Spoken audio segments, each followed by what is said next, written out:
ഈ ഫീൽഡിൽ ശരിക്കും ഇപ്പോൾ സീരിയലാണെങ്കിലും സിനിമയാണെങ്കിലും അങ്ങനെ ഒരു പ്രശ്നമുണ്ടോ? അതായത് നമ്മൾ നമ്മുടെ ബോഡി എപ്പോഴും ശ്രദ്ധിക്കണം. അതായത് ഇപ്പോൾ ആക്ട്രസ് ആണെങ്കിൽ പ്രത്യേകിച്ച് നമ്മൾ ഭയങ്കര കെയർ കൊടുക്കണം, അങ്ങനെയൊക്കെ ഉണ്ടോ? അതായത് ഈവൻ ബ്യൂട്ടി ആണെങ്കിലും നമ്മുടെ ബാക്കി കാര്യങ്ങളാണെങ്കിലും. അല്ല, എനിക്ക് തോന്നുന്നത് എന്തായാലും നമ്മളൊരു ബേസിക്കലി നമ്മുടെ ബോഡി ഹെൽത്ത് നമ്മളെപ്പോഴും ശ്രദ്ധിക്കണം. അത് ഈ ഫീൽഡിൽ ഇല്ലാത്തവരാണെങ്കിലും അല്ലേ, നമുക്ക് എന്നാലല്ലേ നമ്മളെ ജോലി ചെയ്യാൻ പറ്റുള്ളൂ. പിന്നെ പ്രത്യേകിച്ച് നമ്മൾ മുഖം കൊണ്ട് മറ്റേ എന്താ പറയുക, നമ്മളെ ആക്ഷൻസും നമ്മുടെ കണ്ണ്, ഈ പറഞ്ഞ ഫേസ്, ഇതൊക്കെ ആണെങ്കിലും ആളുകൾ ഇപ്പൊ നമ്മൾ കേട്ടിട്ടില്ലേ, ബോളിവുഡിൽ വരെ ചിലവർ ഇൻഷുറൻസ് വരെ ചെയ്യുന്ന പറയില്ല അവരുടെ ബോഡി പാർട്സ് എന്ന് പറഞ്ഞ പോലെ. അല്ല, അങ്ങനെയല്ല, നമ്മളെപ്പോഴും ഒരു കരുതൽ വേണം. കാര്യം നമുക്ക് എന്തെങ്കിലും ഒരു പ്രത്യേകിച്ച് ഒരു നല്ല ആക്ടറായിട്ട് നമ്മൾ നിൽക്കണമെങ്കിൽ നമ്മളെപ്പോഴും ഒരു മെയിൻറ്റെയിൻ ചെയ്ത് പോകേണ്ട ഒരു കാര്യമുണ്ട്. ആളുകൾ അംഗീകരിച്ച് തുടങ്ങി കഴിഞ്ഞ് കഴിഞ്ഞാൽ പിന്നെ കുഴപ്പമില്ല. പിന്നെ ഞാൻ പക്ഷേ എങ്കിലും കഥാപാത്രങ്ങൾ എപ്പോഴും ഒരേപോലെ ആയിരിക്കില്ല. ഇപ്പം നാളെ ഒരു ആക്ഷൻ പടം ചെയ്യേണ്ടി വന്നു കഴിഞ്ഞാൽ ഈ ബോഡി വെച്ച് ചെയ്യാൻ പറ്റും. നമ്മൾക്ക് ആ ഒരു ക്യാരക്ടർ ഡിമാൻഡ് ചെയ്യുന്ന ഒരു അപ്പിയറൻസ് ഉണ്ടാവും. അപ്പം അതുകൊണ്ട് പ്രത്യേകിച്ച് ശ്രദ്ധിക്കണം. ഭയങ്കരമായിട്ടുള്ള ബോഡി ഷേമിംഗ് ഒക്കെ കേൾക്കേണ്ടി വന്നിട്ടുണ്ടോ ഇപ്പോൾ ഈ ഫീൽഡിൽ? അല്ല, ഞാനത് എനിക്ക് തമിഴ് പടങ്ങൾ ചെന്നപ്പം ഇങ്ങനെ ഫീൽ ചെയ്തിട്ടുണ്ട്. കാര്യം നമ്മൾ ഓഡീഷനൊക്കെ ചെന്നിട്ട് അത് കഴിഞ്ഞിട്ട് അവർ പറയും, അത് നിങ്ങൾ കുറച്ച് നമ്മുടെ പെർഫോമൻസിനല്ല അവർ പറയുന്ന ആ സമയത്ത്, അത് നിങ്ങൾ കുറച്ച് ഇങ്ങനെ ബോഡിയിൽ കുറച്ച് ചേഞ്ചസ് വരുത്തണം, എന്നാലും നമുക്ക് ക്യാരക്ടേഴ്സൊക്കെ. പിന്നെ എനിക്കും തോന്നി ആണല്ലേ, ഞാൻ ആ ഡ്രസ്സൊക്കെ ഇട്ടൊക്കെ ഞാൻ ആലോചിച്ചു, ശരിയാണല്ലോ, ഒരു ധാവണി എടുത്തിട്ട്. അതെ അതെ അതെ. അല്ല, ഞാൻ ശരിക്കും അത് ആ ഫോട്ടോ എവിടെയെങ്കിലും ഉണ്ടോന്നറിയില്ല. ഞാൻ ഒരു ബ്ലൂ ധാവണി അല്ലല്ല, അത് സഖയാണ് കേട്ടോ, അതാ പറഞ്ഞ സഖയ. പക്ഷെ ഞാൻ ഈ പറഞ്ഞ അതാ മൂവി, ഞാൻ ചെയ്ത മൂവി. പക്ഷെ അതിനേക്കാളും മുൻപ് ഒരു ഓഡീഷന് പോയൊരു വർക്കുണ്ട്. അപ്പോൾ അത് എനിക്കൊരു ഫസ്റ്റ് ഓഡീഷൻ 2015 അങ്ങാണ്ട് എന്തൊരു ഓഡീഷന് പോയിട്ടുണ്ട്. അപ്പോൾ ആ ടൈമിനാണ് എനിക്ക് അത് പിന്നീട് ആരും കണ്ടിട്ടില്ല, അതിൻ്റെ ഓഡീഷൻ സ്റ്റില്ലൊന്നും എവിടെയും കണ്ടിട്ടില്ല. അപ്പൊ അന്ന് മുതലേ എന്താ പറയാ, നമ്മളന്ന് ആലോചിക്കുന്നു, നമുക്കന്ന് മൊത്തം അഭിനയത്തോടുള്ള ഇതാ. അതുകൊണ്ട് നമ്മൾ ഇതൊന്നും ശ്രദ്ധിക്കുന്നില്ല, ഇങ്ങനെ ഇരിക്കണം. ആ സമയത്തൊക്കെ അറിയാലോ, നമ്മൾ അന്നത്തെ തമിഴ് നായികമാരും എല്ലാവരും എങ്ങനെ ഇരിക്കണെന്നൊക്കെ അറിയാലോ. എല്ലാവരും ഇപ്പൊ ഞാൻ പറയല്ലേ, അന്നത്തൊക്കെ നമ്മൾ കുറെ എടുത്തു നോക്കി. പിന്നെ ഒരുപാട് ആർട്ടിസ്റ്റുകൾ. അപ്പൊ ഇവർക്കൊരു ഭയങ്കര പിന്നെ ഫെയർ ആയിരിക്കണം. ഓക്കെ, അവിടുത്തെ ഒരു കൺസെപ്റ്റ് അങ്ങനെയായിരുന്നു പറഞ്ഞ ഈ തമിഴിൽ. പക്ഷെ ഇപ്പൊ പിന്നെ എനിക്ക് തോന്നുന്നു കുറെ പടങ്ങള് ഒരുപാട് നല്ല സബ്ജക്റ്റുകൾ മാറി മാറി വരുമ്പം നായിക ഒരിക്കലും ഇങ്ങനെ ഇരിക്കണം എന്നില്ല അല്ലേ. നമ്മൾ എടുത്തു നോക്കിയാൽ തന്നെ അറിയാം, നമ്മുടെ തന്നെ മലയാളത്തിലുള്ളവർ തന്നെ ഓരോ കഥാപാത്രത്തിന് അനുസരിച്ചിട്ടാണല്ലോ വരുന്നത്. അല്ലാതെ എല്ലാവരും ഒരേപോലെ ഇരിക്കണം അങ്ങനെയില്ല. ഇപ്പൊ കുറെ ചേഞ്ച് വന്നു. ഇപ്പൊ ഇങ്ങനെ ബോഡി ബ്യൂട്ടി അതൊന്നും ആൾക്കാർ റോയ് ആയിട്ട് കാണുക, എല്ലാരും നല്ല നാച്ചുറൽ ആയിട്ട് വരിക, അങ്ങനത്തെ ഒരു സംഭവമാണ് ആൾക്കാർ എക്സ്പെക്ട് ചെയ്യുന്നത്. സിനിമകളിൽ അങ്ങനെ എക്സ്പെക്ട് ചെയ്യുന്നുണ്ട്. പിന്നെ എന്തായാലും നമ്മളിപ്പോ ഒരു എന്താ പറയാ, ഇതുകൊണ്ട് അങ്ങനെ മാത്രമേ ഇനി ഉള്ളൂ എന്ന് പറയാൻ പറ്റില്ല ഒരിക്കലും. ഇപ്പൊ ഫാമിലിയിലൊക്കെ ഭയങ്കര സപ്പോർട്ടായിരുന്നു ഈ ഒരു ഫീൽഡിലേക്ക് വരുമ്പോ? അതെ അതെ. ഞാൻ ആദ്യം എന്താ പറയാ, ഫസ്റ്റ് എൻ്റെ ഒരു 6th സ്റ്റാൻഡേർഡ് പഠിക്കുമ്പോഴാണ് ഞാൻ ആഡ് ചെയ്യുന്നത്. അന്ന് മുതല്, അതായത് എൻ്റെ അമ്മയ്ക്കും അച്ഛനും ഭയങ്കര ഇഷ്ടമായിരുന്നു. അവര് ചെറിയ പ്രായത്തില് ഇങ്ങനെ ഇപ്പൊ സ്കൂൾ ടൈം ഒക്കെ ആണെങ്കിൽ അമ്മ ഡ്രാമ ഇതിലൊക്കെ ഭയങ്കര ആക്റ്റീവ് ആയിരുന്നു. പക്ഷെ അമ്മയുടെ ഫാമിലി ഒന്നും സപ്പോർട്ട് ആയിരുന്നില്ല കേട്ടോ.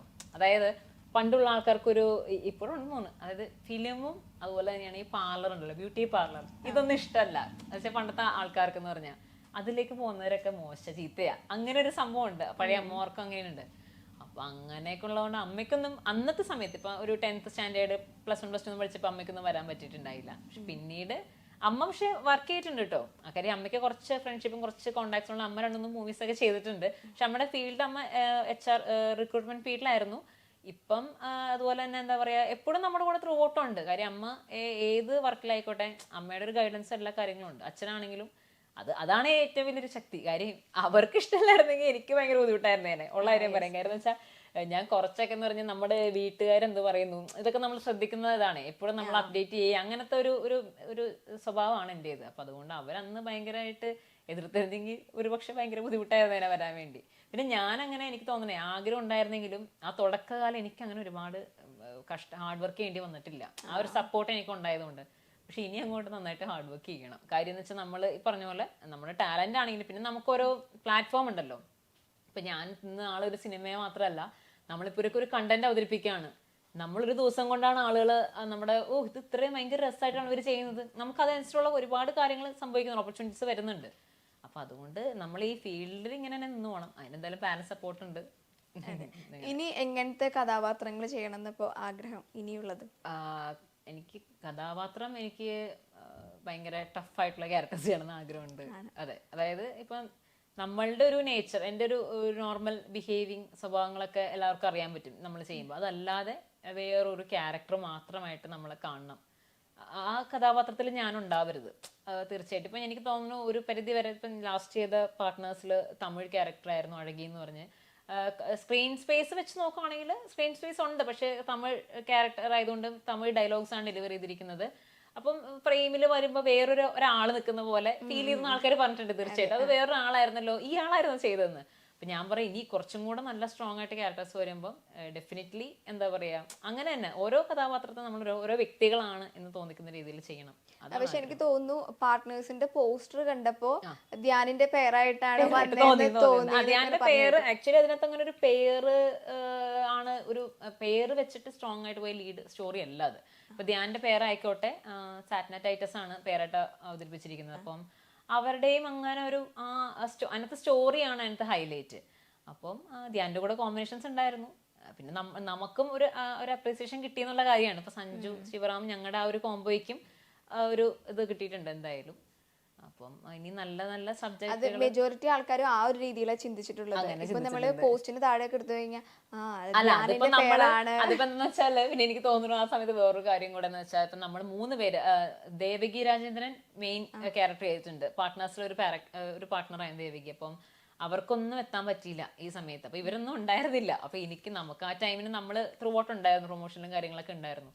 അപ്പൊ അവർക്ക് തോന്നി ധ്യാന്റെ ഒപ്പം തന്നെ നിൽക്കുന്ന ഒരു നായിക, അപ്പൊ ധ്യാനും ഈ നായികയും അത്. പക്ഷെ കഥ അതല്ല, സ്റ്റോറി ആയിരുന്നു ആ സിനിമയുടെ ഹൈലൈറ്റ്. ശരിക്കും ധ്യാനം ഉണ്ടെങ്കിൽ കൂടിയും ധ്യാന്റെ ഒരു 1 man ഷോ അല്ല ആ മൂവി. അങ്ങനെ ആയിരുന്നില്ലെന്ന് പറഞ്ഞാല് കാര്യം കണ്ടവർക്ക് മനസ്സിലാവും. കാര്യം അതിനകത്ത് വേറെ എല്ലാവരും ഈക്വലി ഇമ്പോർട്ടന്റ് ആണ്. ഷാജൻ ചേട്ടനുണ്ട്, പ്രശാന്ത് ചേട്ടനുണ്ട്, അവർക്കൊക്കെ ഭയങ്കര ഇമ്പോർട്ടൻസ്. അതൊന്നും നമ്മൾ ഈ ട്രെയിലർ കാണുന്നവർക്ക് ഏകദേശം തോന്നും. നമ്മൾ ആ പ്രൊമോഷൻസിലൊക്കെ നമ്മൾ വിചാരിക്കുക ധ്യാൻ പുള്ളിയുടെ, പിന്നെ ഇപ്പൊ ധ്യാൻ ചേട്ടൻ എന്ന് വെച്ചാൽ പുള്ളിയുടെ തന്നെ ചില പടങ്ങള് ചില ഒരു എന്താ പറയാ റിപ്പീറ്റേഷൻ വരുന്ന പോലത്തെ വല്ല സ്റ്റോറി ഉണ്ടെങ്കിൽ ആൾക്കാർ വിചാരിക്കും ഇപ്പൊ അതാണോ, പുള്ളി വരുന്നു വെറുതെ നായകൻ അങ്ങനെയൊക്കെ പോകുന്ന സംഭവങ്ങളാണോ എന്ന് വിചാരിക്കും. പക്ഷെ കണ്ടവർക്ക് മനസ്സിലാവും അത് സ്റ്റോറി ആയിരുന്നു അതിന്റെ ഹൈലൈറ്റ്. പിന്നെ ഇനി എന്താ പറയാ കഥാപാത്രങ്ങൾ നമുക്ക് ചലഞ്ചിങ് ആയി വരുന്ന എന്തും ചെയ്യണം, അത് തന്നെയാണ് ആഗ്രഹം.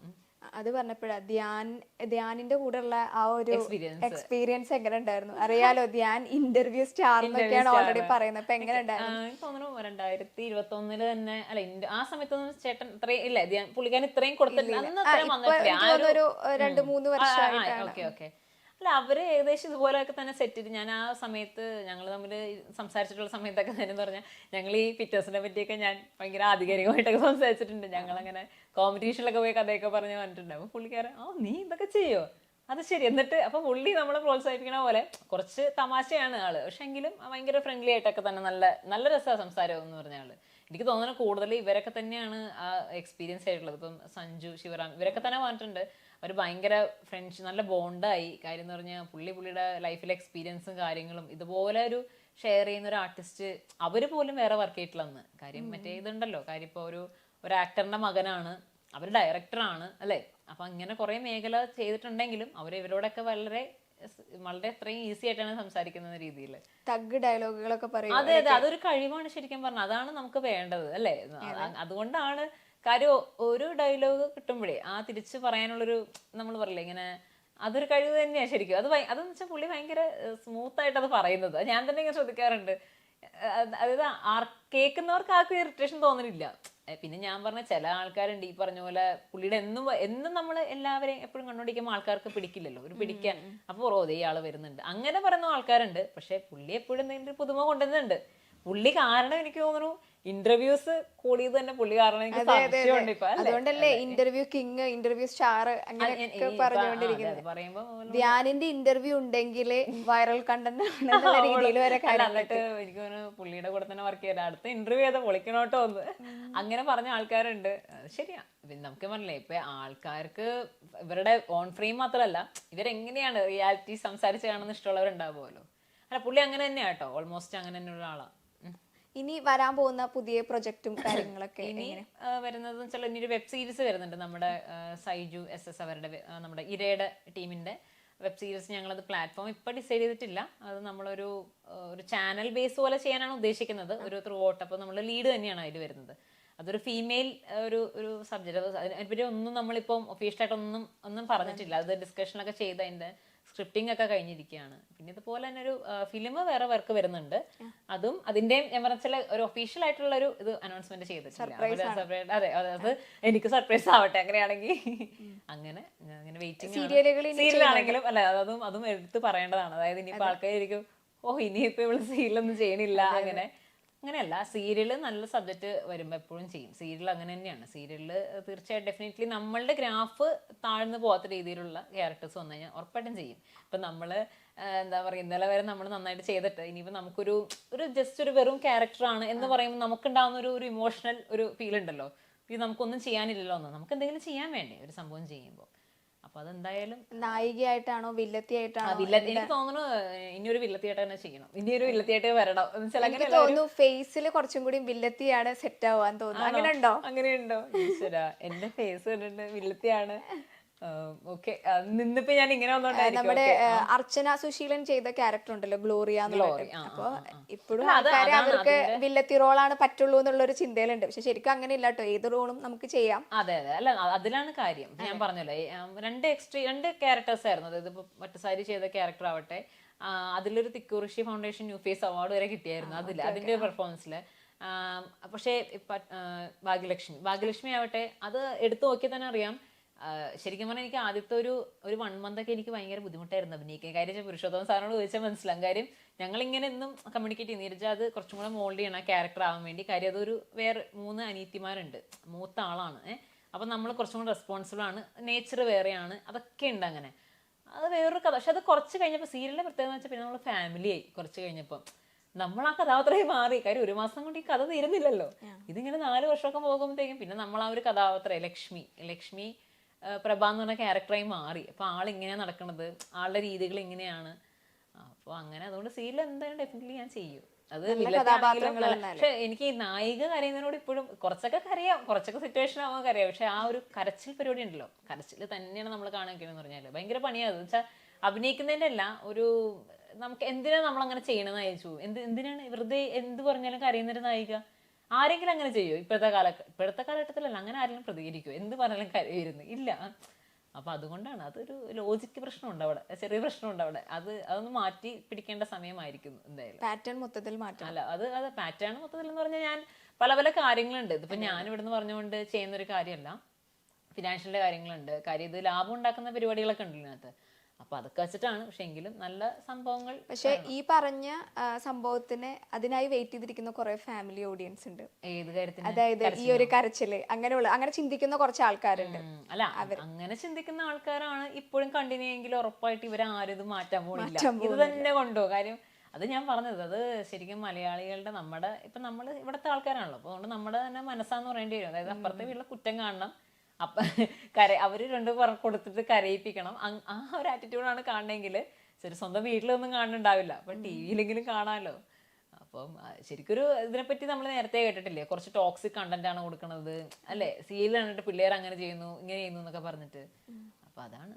എന്തായാലും നല്ല വർക്കുകൾ വന്നപ്പോൾ ഞാൻ ചെയ്യാൻ റെഡിയാണ്. പുതിയ കഥാപാത്രങ്ങള്, പുതിയ കഥാപാത്രങ്ങൾ ഇനി വരും വർഷങ്ങളപ്പോ ഒരുപാട് സിനിമയും സീരിയലും എല്ലാത്തിലും നിറഞ്ഞ്. അതെ, ഇനി നമ്മള് കാണുമ്പോ ഒരുപാട് കഥാപാത്രങ്ങളൊക്കെ ചെയ്ത് ഒരുപാട് ഞാൻ ചെയ്ത കഥാപാത്രങ്ങളെ പറ്റി സംസാരിച്ചുകൊണ്ട് അല്ലെ. അതെ ഇനി ഒരുപാട് കഥാപാത്രങ്ങൾ വേണം. അതെ ഉറപ്പായിട്ടും. Thank you thank you for inviting. Thank you.